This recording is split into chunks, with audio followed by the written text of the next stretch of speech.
আমাদের সাধ্যের সবটুকুনি আমরা ঝাঁপিয়ে পড়েছি। আমরা এই যাবৎকালে এখনো পর্যন্ত অর্থাৎ গত পরশুদিন থেকে কাজ শুরু করেছি, আমরা এখনো পর্যন্ত 700 মেট্রিক টন খাবার আমরা কিনেছি। তার সবগুলো এসে পৌঁছায়নি, যেগুলো এসেছে আমরা সেগুলো আজকে কাজ শেষ করছি। এখানে প্রায় 2000 স্বেচ্ছাসেবক এসেছেন, এর মধ্যে ঢাকা বিশ্ববিদ্যালয়ের প্রফেসর আছেন, আমি ব্যক্তিগতভাবে দেখেছি চিনেছি, আবার ঢাকা ইউনিভার্সিটি সহ সমস্ত বিশ্ববিদ্যালয়গুলোর বিভিন্ন বিশ্ববিদ্যালয়ের স্টুডেন্টরা এসেছেন, বিভিন্ন শ্রেণী পেশার মানুষ এসেছেন, বিভিন্ন ব্যবসায়ীরা এসেছেন, তো এবং ছোটো ছোটো শিশুরাও এসেছে, তারা প্যাকেজিংয়ের কাজে হেল্প করছে। আমাদের ইতিমধ্যে 5-7টি গাড়ি ইতিমধ্যে স্পটে পৌঁছে গেছে এবং মহিপালে বাংলাদেশ সেনাবাহিনীর যে ক্যাম্প, সেখানে আমরা আজকে সকালে 2 ট্রাক মালামাল হস্তান্তর করেছি, আর 3 ট্রাক গত রাতে চলে গেছে। আজকে আমি নিজে ইনশাল্লাহ ঘণ্টাখানিক পর স্পটে যাব এবং আমার সাথে এখান থেকে আরও 5টা লরি আশা করি মাল যাবে এবং এভাবে রাতে আবার যাবে, আবার সকালে যাবে। আমরা 3টা লেয়ারে কাজ করি। প্রথমত শুকনা খাবার হিসাবে খেজুর, চিড়া, তারপর 2 কেজি করে চিড়া, 2 কেজি করে খেজুর এবং 1 কেজি চিনি, 1 কেজি লবণ। চিনি লবণ দিচ্ছি যদি স্যালাইন বানানোর প্রয়োজন হয়। এই জিনিসগুলো আমরা দিচ্ছি প্রাথমিকভাবে 20,000 পরিবারকে। আর 40,000 পরিবারের জন্য 10 কেজি করে চাল, 2 লিটার সয়াবিন তেল, 2 কেজি মসুর ডাল এবং 1 কেজি লবণ, 1 কেজি চিনি দিচ্ছি। আলুটা দিতে পারছি না কারণ আলু পচে যাওয়ার আশঙ্কা আছে, কারণ লরিতে দেখা যায় পথে রাস্তায় কী হবে আমরা জানি না, যদি 2 দিন জ্যামে পড়ে থাকে তাহলে সেক্ষেত্রে এগুলো পচে যাবে। সেক্ষেত্রে আমরা হয়তো নগদ কিছু টাকা দিব যাতে করে তারা কিনে নিতে পারে। এটা হলো দ্বিতীয় লেয়ার, অর্থাৎ এখনও রান্না করার পরিস্থিতি নেই, আমরা শুকনা খাবার দিচ্ছি। খেজুর 4-5টা খেলে খাবারের কাজ হয়ে যায়। সেই সাথে আমরা একটু পানি শুকোতে শুরু করলে কাল বা পরশু সকাল থেকে আমরা চাল ডাল সহ ভারী খাবার দেব। এরপর তারা যখন ঘরবাড়িতে যাবেন তখন আমরা 25 কেজি করে চাল ইনশাআল্লাহ আশা করছি যে আমরা 20,000 পরিবারকে দেব। এরপরে 4th লেয়ারে গিয়ে আমরা 4,000 পরিবারকে ঘর বানিয়ে দেওয়ার প্ল্যান করেছি। পরিপূর্ণ ঘর বানাতে না পারলেও 4 বান করে টিন এবং কিছু নগদ টাকা 10 বা 20,000 টাকা, যেটি আমাদের সুযোগ আমরা এটা দেবো। এখনও পর্যন্ত আমাদের কাছে ফান্ড এসে সব পৌঁছায়নি। আলহামদুলিল্লাহ গত 24 ঘন্টার ভিতরে প্রায় 3 লক্ষ মানুষ আমাদেরকে অনলাইনে ডোনেশন করেছেন। এর ভিতরে 1 টাকা, 5 টাকা, 10 টাকা সব রকমের আছে।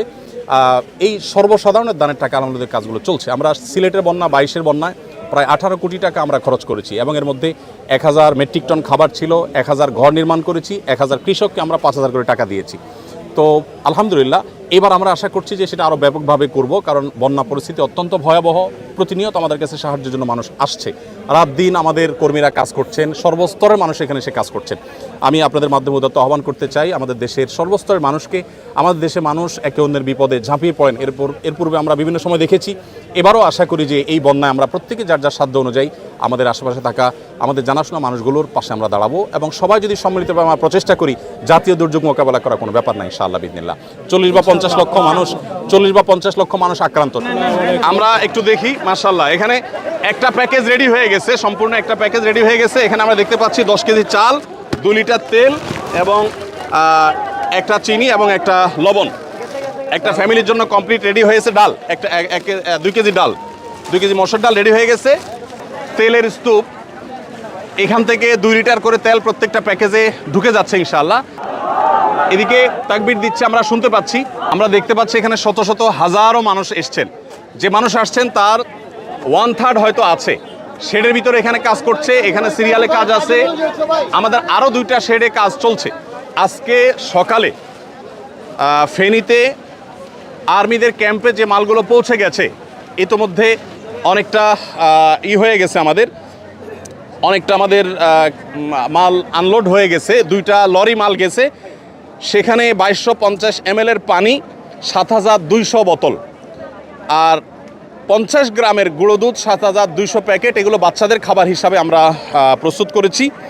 মুড়ি আমাদের এখানে 500 গ্রামের মুড়ি 6560 প্যাকেট, এগুলো 2টা লরিতে ফুল হয়ে চলে গেছে ফেনীতে। এবং মহিপালে যে আর্মিদের যে ত্রাণ কার্যক্রম পরিচালনা হচ্ছে বাংলাদেশ সেনাবাহিনীর, সেখানে আমরা এই মালগুলো আনলোড করেছি এবং সেখান থেকে রিমোট এরিয়াতে সেনাবাহিনীর চৌকস সদস্যদের সহযোগিতা সেগুলো আমরা পৌঁছে দিচ্ছি। এর বাইরে গত বুধবার রাতে আমাদের এখান থেকে 10 টন খেজুর, 10 টন চিড়া এবং 5 টন চিনি এবং 5 টন লবণ চলে গেছে। চিনি এবং লবণ দেওয়ার উদ্দেশ্য হলো যারা স্যালাইন বানাতে চান তারা এখান থেকে স্যালাইন বানিয়ে খেতে পারবেন এবং এর বাইরে কেউ চিড়া দিয়ে খেতে পারবেন। আবার সেই সাথে খেজুরটা আপনারা জানেন 5-6টা খেজুর আর 1 গ্লাস পানি খেলে একবেলা খাবারের কাজ হয়ে যায়, সেজন্য খেজুরটাকে আমরা খুব প্রায়োরিটি দিয়ে কাজ করছি। আপনাদেরকে আমরা জানিয়ে রাখতে চাই যে আসুন্না ফাউন্ডেশন আপনারা জানেন প্রত্যেকটা দুর্যোগে আমাদের সর্বশক্তি নিয়ে আপনাদের সার্বিক সহযোগিতায় আমরা ঝাঁপিয়ে পড়ি এবং আমাদের যে কার্যক্রম হয়ে থাকে এই কার্যক্রমগুলোর সামারি আপনাদেরকে আমরা বরাবরের মতো জানিয়ে থাকি, এবারও জানাবো ইনশাআল্লাহ তাআলা। বিস্তারিত আপনাদের প্রত্যেকটা আমানতের টাকা কোথায় কত খরচ করেছি আমরা জানাবো। সেই সঙ্গে আপনাদেরকে আরও আমরা জানিয়ে রাখতে চাই, রুলিং খরচ বলতে যেটা আছে এরকম রুলিং খরচ আমাদের নেই বললেই চলে, খুব কম। আমরা যেই পরিমাণ যে স্কেলে আমরা কাজ করি সেই স্কেলে আমরা রুলিং কস্ট যাতে না হয় সেখানে আমরা বাকি 18-18.5 কোটি মানুষ যদি জেগে যাই ইনশাল্লাহ এটা আমাদের জন্য কোনো ব্যাপার না ইনশাল্লাহ। আমাদের মুসলমানদের আজকে যে দুরবস্থা এর অন্যতম একটা বড় কারণ আমরা নামে মুসলমান, আমরা ইসলাম থেকে সরে গেছি। আমাদের শক্তির মূল জায়গাটা হলো আমরা আল্লাহর কাছ থেকে সাহায্য চাইবো, এটা হলো আমাদের শক্তির মূল জায়গাটা। এটাই আমরা হারিয়ে ফেলেছি। আমরা এখন শুধুমাত্র হাত পা দিয়ে আমরা হাতড়াই চেষ্টা করি, কিন্তু আসলে দিন শেষে আমরা কিছু করতে পারছি না।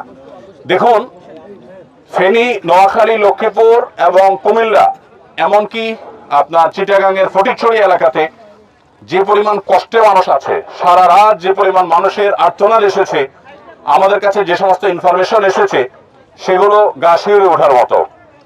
এক একজন তার বাড়ির ভিটা রেখে একজনকে রাখতে গেছেন, এসে দেখেন ভিটা সহ পানিতে নিয়ে গেছে মানুষজন সহকারে।